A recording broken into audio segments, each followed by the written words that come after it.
Hola, buen día. Adalid. Buen día, buen día, doctora. ¿No sabes por qué no están entrando tus compañeros? Es que no le habrá mandado el link todavía, por eso es que siempre es el link el mismo y siempre entra así. Ah, ya, les voy a...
Entonces, ¿para hoy día pudieron preparar los temas?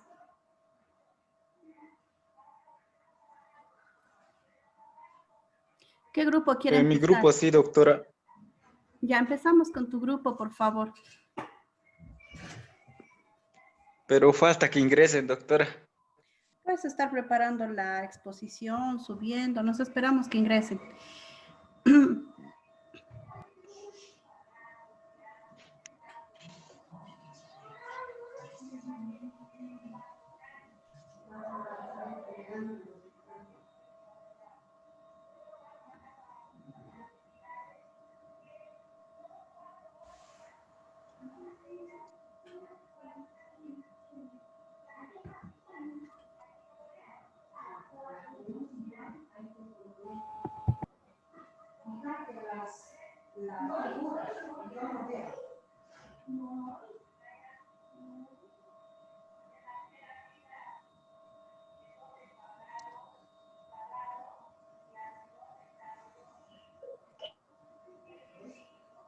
Creo que ya estamos, ¿no?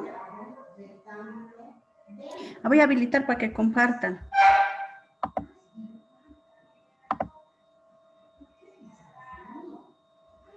Ya. ¿Pueden compartir, por favor? ¿Qué grupo va a empezar?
Ya, chicos, ahora sí estamos más completos, ¿no?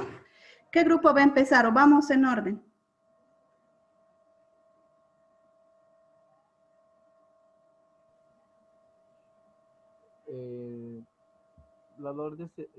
El orden sería, ¿cuál grupo ahora, doctora, por favor? En orden sería, doctora. Les pregunté hace rato al iniciar quién ya tenía listo y me dijeron nosotros. No sé qué grupo era. ¿Marcelo? Nosotros tenemos Senhora, listo igual. Ya. me Entonces, alô? el grupo de Marcelo, después el grupo de João Paulo. ¿Sí? Está bem. Sherry, está aí no comando? Sim, Ya. bom dia, doutora. Buen día, chicos. Entonces, para ganar tiempo, ya pueden compartir. Ya está Voy la a compartir entonces.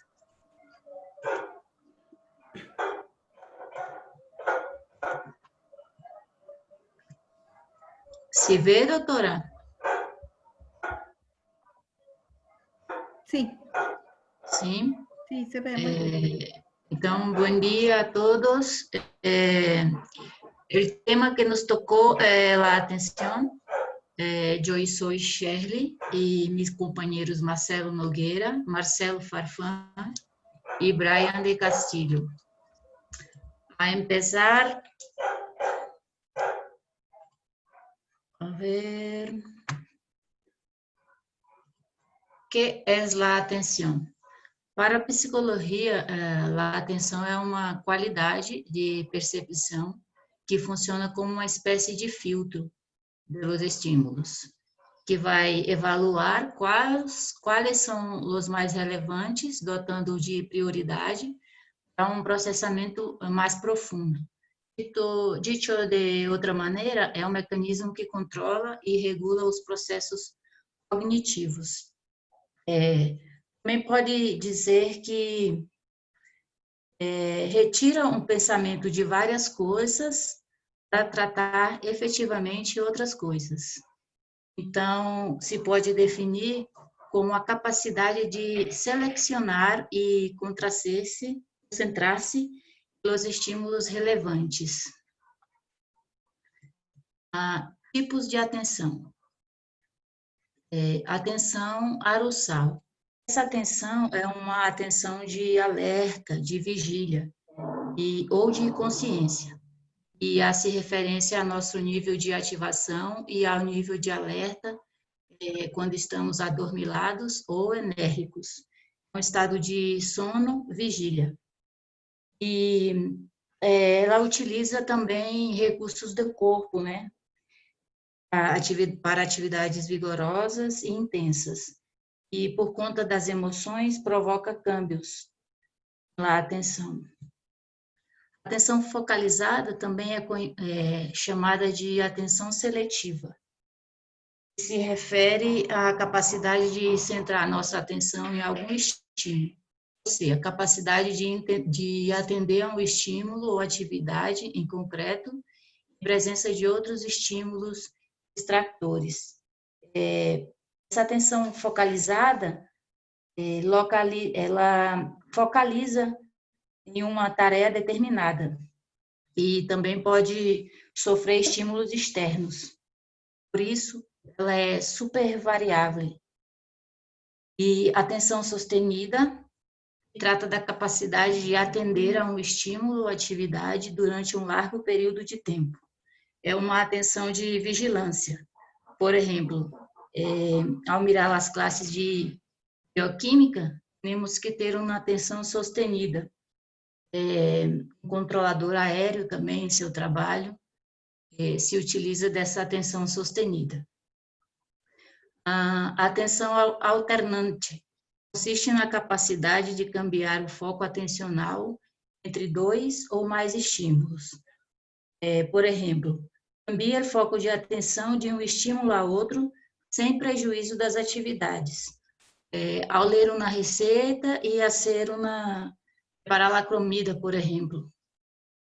E atenção dividida se pode definir como a capacidade que tem nosso cérebro para atender a diferentes estímulos ou atividades ao mesmo tempo. Como a gente pode ver aqui nessa imagem, que a mulher se desdobra, né, em fazer muitas atividades ao mesmo tempo.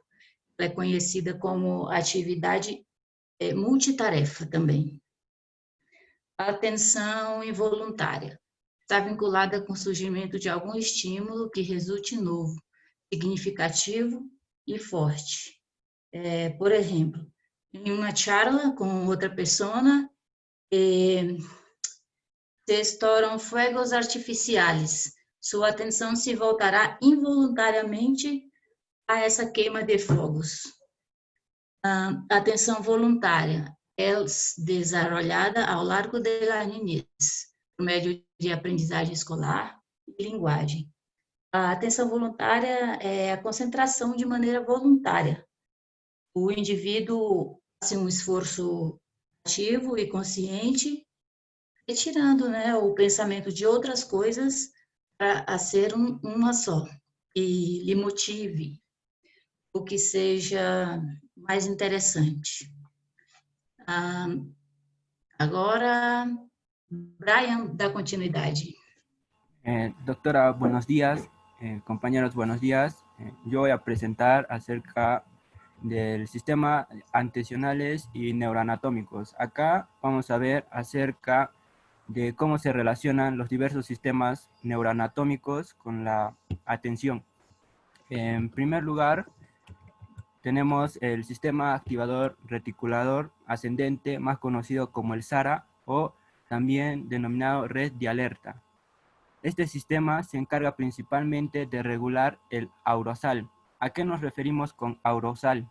Es la capacidad de estar despiertos y mantenernos alerta.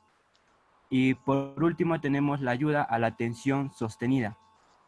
Bueno, anatómicamente el SARA se encuentra relacionado con la formación reticular y con las conexiones como las áreas frontales, también las estructuras límbicas, el tálamo y los ganglios basales. Luego tenemos el sistema anteacional posterior, también como el SAP o la red de orientación. Este sistema se encarga de la atención focalizada y la atención selectiva de estímulos visuales.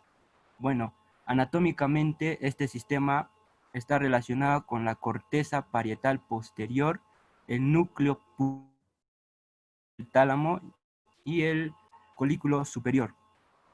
Después tenemos el sistema anteacional anterior, o también conocido como el SAA, o la red ejecución. Este sistema se hace a cargo de la atención selectiva, o de la atención sostenida y de la atención dividida. Siguiente, por favor. Bueno, ahora tenemos ejemplos de la atención. Como mi compañera ya nos explicó un poco de los tipos de atención, acá vamos a ver un ejemplo sobre la conducción a la hora de manejar un auto. Bueno, durante la conducción hacemos un uso de todos los supresores atencionales o los tipos de atenciones. Necesitamos estar despiertos. Al estar despiertos, nosotros vamos a voluntad de esto un encargo del sistema de SARA. O sea, el SARA nos va a dar ese fin de estar despiertos a la hora de manejar por la noche. Luego tenemos la ser capaces de centrar nuestra atención en los estímulos de la carretera. Aquí presentamos una atención focalizada. Bueno, cerca vamos a mantener la atención durante los largos periodos del tiempo en lo que ocurre en el trayecto. Contamos aquí con una atención sostenida. Luego, ser capaces de no distraernos con estímulos irrelevantes. Vamos a presentar una atención selectiva. Ser capaces de cambiar nuestro foco de atención repetidas veces de nuestro carril a carril, de lado a lado, cuando vamos a adelantar. Aquí presentamos una atención alternante. Y ser capaces de realizar todas las acciones necesarias para la conducción, como usar los pedales, manejar el volante y cambiar de marcha a la vez. Aquí presentaré. Y como otro ejemplo tenemos la atención que también se va a dar en los distintos trabajos de redes, como también las costumbres y también nuestras profesiones que vamos a adquirir. Vamos a activar varias atenciones en este proceso. Gracias. Después voy a pasar a mi compañero Marcelo. Buenos días, doutora. Buenos días a todos. Voy a dar continuidade ao trabalho, hablando sobre os déficits de atenção. O ser humano ele pode apresentar alguns transtornos ligados à atenção, né? O TDAH, como exemplo de transtornos associados a problemas em atenção. Então, a atenção é necessária para o funcionamento do resto das nossas capacidades cognitivas. E, portanto, uma alteração da atenção pode dificultar muitas das atividades que realizamos a diário.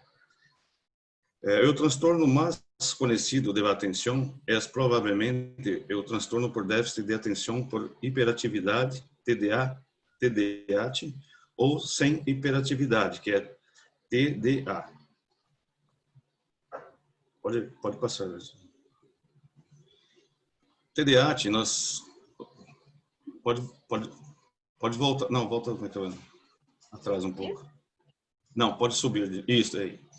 Então, aqui nós podemos ver a TDAH como em vários problemas, né? Problemas comportamentais, transtorno de aprendizagem, problemas com os pares, risco de lesões, ansiedade e depressão. Outra, por favor. Pode passar. Sim. Este transtorno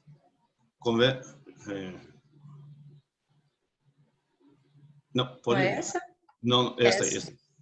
Esse transtorno leva a uma dificuldade para dirigir e controlar a atenção, assim como a conduta em geral. Se é descoberto que o cérebro das pessoas com TDAH mostra uma série de diferenças anatômicas em o núcleo accumbens, núcleo caudado e a putame, e a amígdala, e o hipocampo, em áreas pré-frontais e o tálamo. Esses sintomas e essas diferenças neuroanatômicas podem ser consequência de uma maduração tardia do cérebro, assim como a conduta em geral. Na verdade, lembrando que todas essas regiões neuroanatômicas, né, conhecidas, estão diretamente ligadas à função de atenção e aprendizagem. Sinais de TDAH são mais perceptíveis em ninhos que ingressam ao colégio e em este momento os ninhos se carregam com a necessidade de desenvolver a aprendizagem através da atenção e do racionamento. Os ninos que apresentam este transtorno, em geral, não são capazes de regalar a concentração. São sempre dispersos, né? Então, não tem um foco, não conseguem se concentrar. Agora eu vou passar para o meu companheiro, Marcelo Faifão. Doctora, buen día, compañeros, todos buen día. Bueno, continuando con la exposición, voy a hablar de sus medidas y cómo poder evaluar la atención.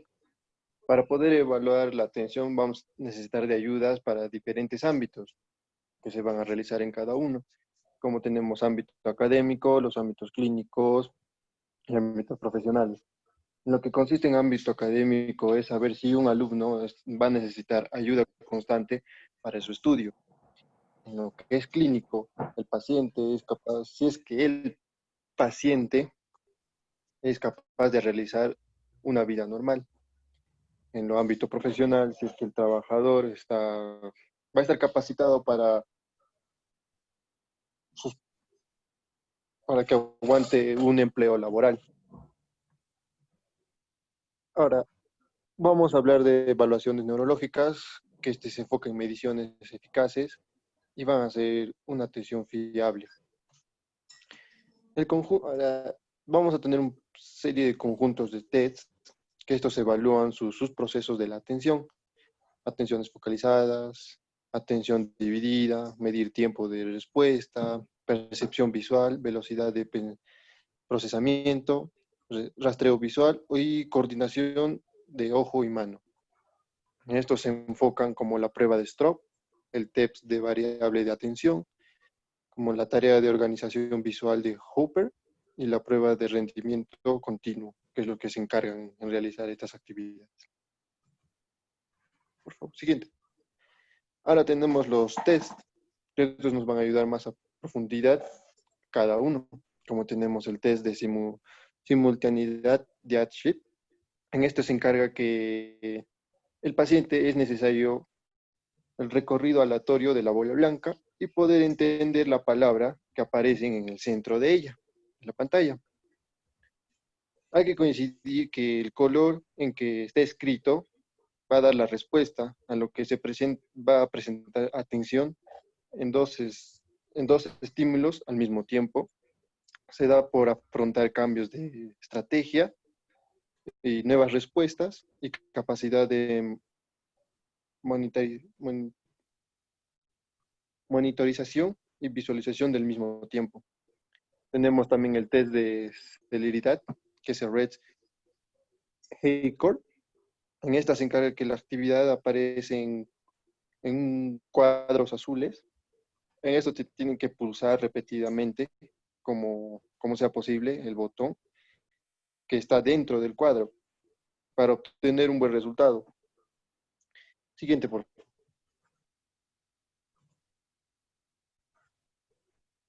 Gracias. Ahora tenemos el test de resolución ResZipper. Este se encarga que va a ayudar a que lo que aparece en la pantalla como numerosos estilos en movimiento.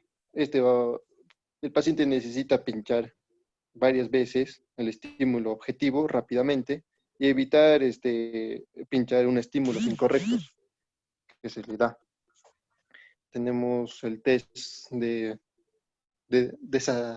desatención, el focus shift. Este se encarga porque aparece una luz a cada esquina. Tiene que pulsar a las luces amarillas rápidamente, pero si cambian de color, las tiene que evitar. Estas se encargan para ver si está concentrado o es que le falta atención. Siguiente, por favor. Ahora, ¿cómo podemos dar la rehabilitación o mejorar la atención? Para esto se tienen que ser entrenadas para un mejor rendimiento. Como un ejemplo tenemos la plasticidad cerebral, que va a ayudar a la rehabilitación, que ayuda a las capacidades congénitas, por dispersión clínica diseñados para la rehabilitación, como el déficit de atención. Va a ayudar para ejecutar frecuentemente la atención, también para crear la programación de estimulación congénita personalizada. En lo que se refiere a la programación de estímulo, va a ayudar comienza con una precisa evaluación de la atención y funciones congénitas fundamentales. Como resultado de la persuasión de evaluación, tiene imperceptible libre al cebo en un entrenamiento constante y apropiado y mejor atención. Gracias. Ahora continuamos con mi compañero Marcelo Nogueira. Bom, companheiros, para concluirmos este assunto, né, a atenção é um processo cognitivo que nos permite selecionar e concentrar-nos em estímulos relevantes, segundo o modelo hierárquico de Solberg e Mitter. Há diferentes tipos, como falaram meus companheiros, né? Arossal, focalizada, sostenida, seletiva, alternante e dividida. A atenção se evalua com provas neuropsicológicas e se pode medir em diferentes âmbitos da vida, acadêmico, clínicos e profissionais. Pode ver-se alterada por algum transtorno ou condição, como é o transtorno por déficit de atenção, com hiperatividade, TDAH, ou sem esse hiperatividade, TDA, ímpetos, dislexia, ansiedade. A atenção se pode melhorar ou reabilitar, entretanto, com Cognifit, e aumentando assim a plasticidade cerebral. Graças a todos, né? Graças, doutora, e assim finalizamos nossa apresentação. Gracias, doctora. Ya, muchas gracias a ustedes. Estaba muy bueno su trabajo. Gracias, doctor. ¿Qué otro grupo quiere presentar? Y ustedes son el grupo 2, ¿no? Sim, doutora. Grupo 2. Ya están anotados. La presentación me la doctora. van a mandar de manera personal a mi WhatsApp para que yo lo suba a la plataforma, por favor. Cada uno le vamos a mandar, doctora. No, solo el grupo. Del grupo una persona. Me dicen grupo 2 y Ah, ok, ok. solo uno. Y yo lo voy a subir a la plataforma como un recurso. ¿Ya? Gracias, Ah, chicos. tá ok. ¿Qué otro grupo quería presentar? ¿Era el grupo de Joao? Nosotros, doctora. ¿Ya? Nosotros, doctora, por favor. ¿Será que el grupo 10 podría exponer ahora? Porque una de mis compañeras está a punto de viajar y en cualquier momento se le va a cortar el wifi. Ya, ¿Será que habría esa posibilidad? el grupo 10 entonces. Está bien.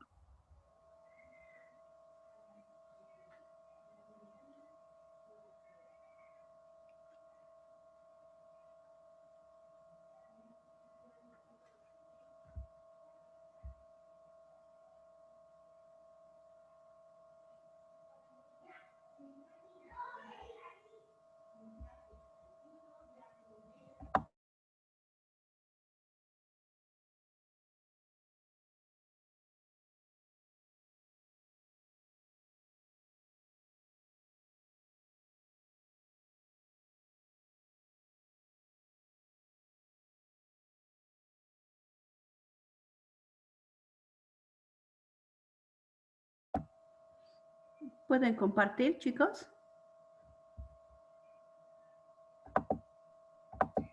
Hoy le dicen es que no me deja. Ya, ahora sí.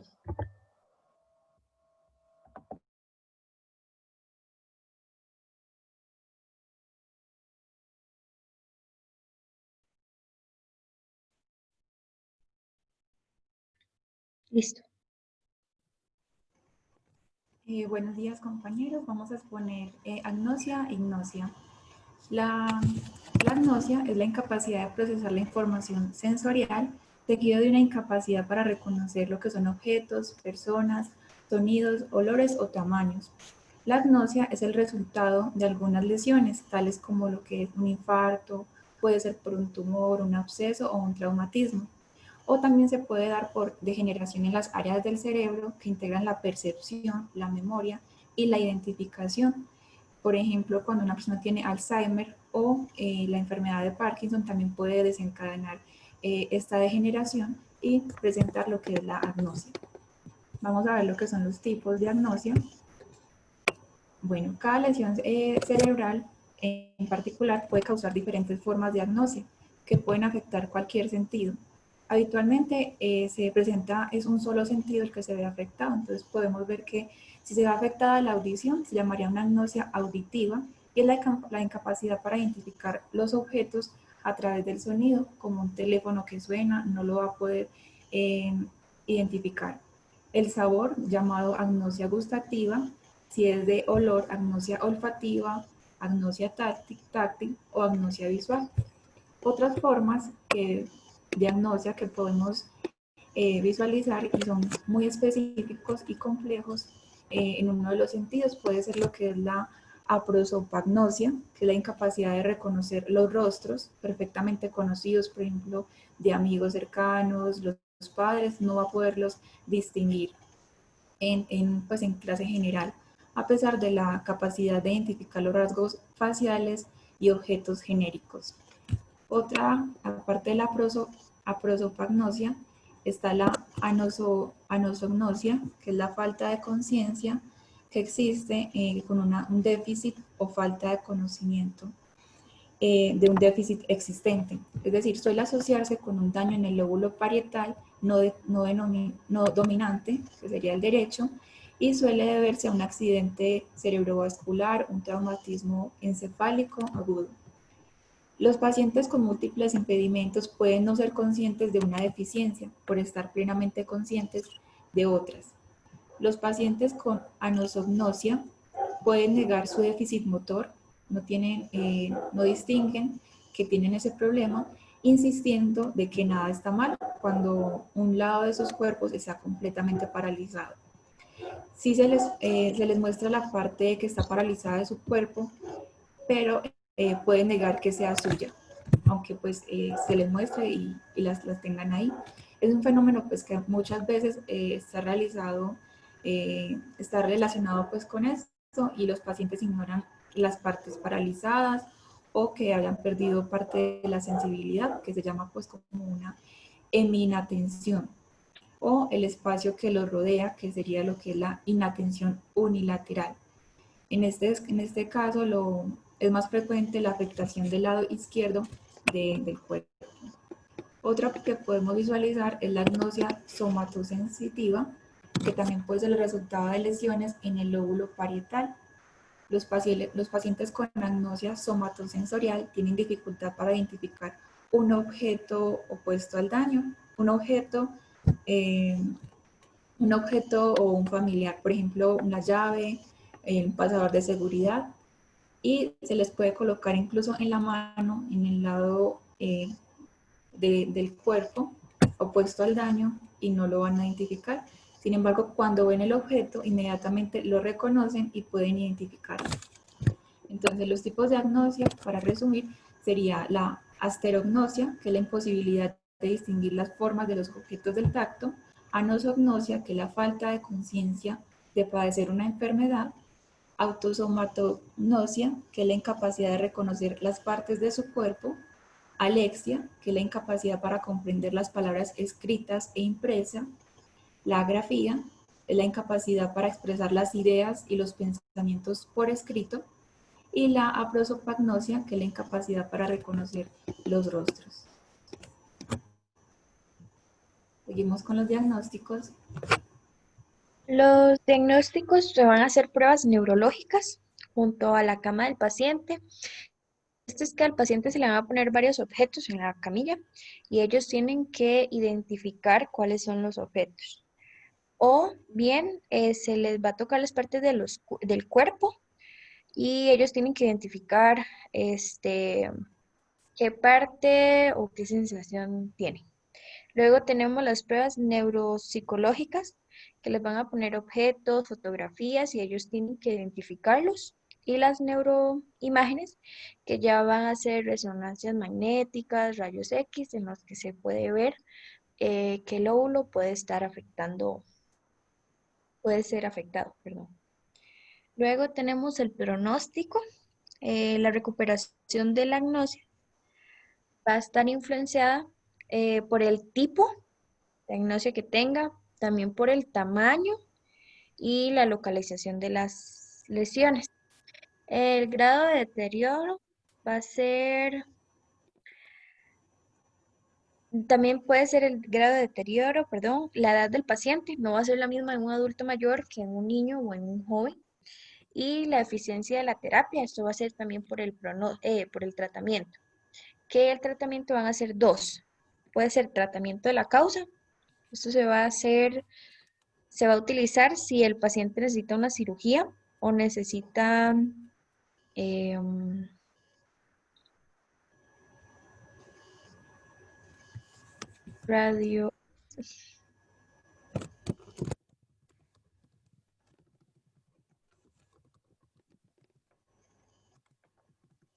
radioterapia. Si necesita radioterapia para quitar ya sea el tumor que tenga en el cerebro. Y también puede ser la terapia de habla, que es para ayudarles, o la terapia ocupacional, que es para ayudarles a hablar o a combatir esa agnosia. Eso sería por el lado de la agnosia. Ahora le vamos a explicar sobre el otro tema. ¿Qué es la agnosia?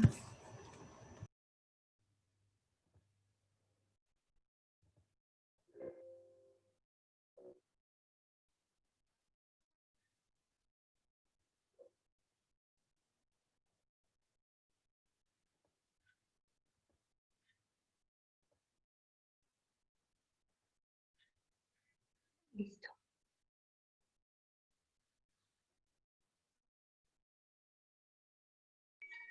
Buenos días, doctora, compañeros. Voy a explicarles sobre la agnosia. Siguiente, por favor.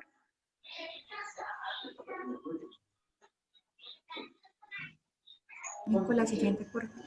Siguiente, por favor. No sé. La siguiente diapositiva.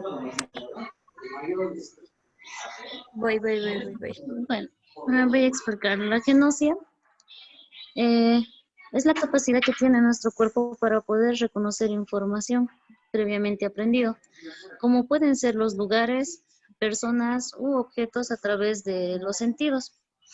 Cuando llegamos a hablar de los sentidos, nos estamos refiriendo a lo que es al visual, auditivo, táctil, olfativo y gustativo. En las agnosias visuales indica lo que es la capacidad de nuestro cerebro de poder reconocer en forma visual diferentes estímulos como formas de caras de diferentes personas, objetos, los colores, ver diferentes colores y las formas, ya sean redondo, cuadrado, entonces poder diferenciarlo. En las agnosias auditivas es la capacidad de nuestro cerebro de poder reconocer de forma auditiva los sonidos, como pueden ser diferentes tipos de músicas o cantos de pajaritos, voces diferentes. En las agnosias táctiles es una capacidad del cerebro para poder reconocer mediante el tacto algunos diferentes objetos, texturas e incluso la temperatura, como puede ser el frío y el calor. Las agnosias olfativas son la capacidad de poder reconocer diversos olores. Las agnosias gustativas, la capacidad de nuestro cerebro de poder reconocer mediante el gustos diferentes sabores, como pueden ser las frutas, el dulce de las frutas, agrio, comida. Entonces, este tipo de agnosias está intervenido lo que es el canal sensitivo, el visual o auditivo.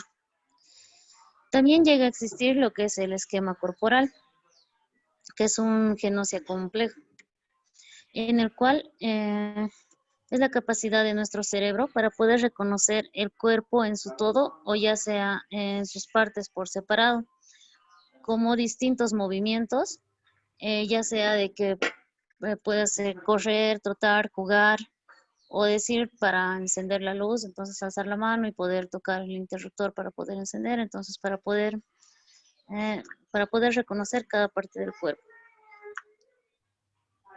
Va a continuar mi compañero. Hola, buen día, doctora, buen día, compañeros. Continuando con el tema de exposición, voy a hablar sobre para qué sirven las agnosias. Bueno, las agnosias son muy importantes en el día a día para reconocer lugares que conocemos, ubicaciones específicas como dónde está mi casa en medio de la urbanización, cuál es el lugar de mi mesa en la oficina. Perdón, ¿me escuchan? ¿Se me escucha, verdad? Es que a veces se me va el internet. Sí, se escucha. Sí, está bien. Bueno, perdón, disculpe. Bueno, como decía, cómo encontrar cuál es el lugar de mi mesa en una oficina, las caras de nuestros seres queridos y de algunos conocidos. Bueno, también había acá una pequeña parte que hablaba de agnosia, que decía, cuando existe una incapacidad para reconocer un estímulo previamente aprendido, o sea, sin una deficiencia en la percepción, lenguaje o intelecto, lo llamamos agnosia. Algunos ejemplos de agnosias podría ser la agnosia auditiva verbal, sordera pura para las palabras, dificultades para distinguir los sonidos del habla, del resto de los estímulos auditivos que percibe. O bien para recuperar el significado de los conjuntos de fonemas. Ese sería un ejemplo.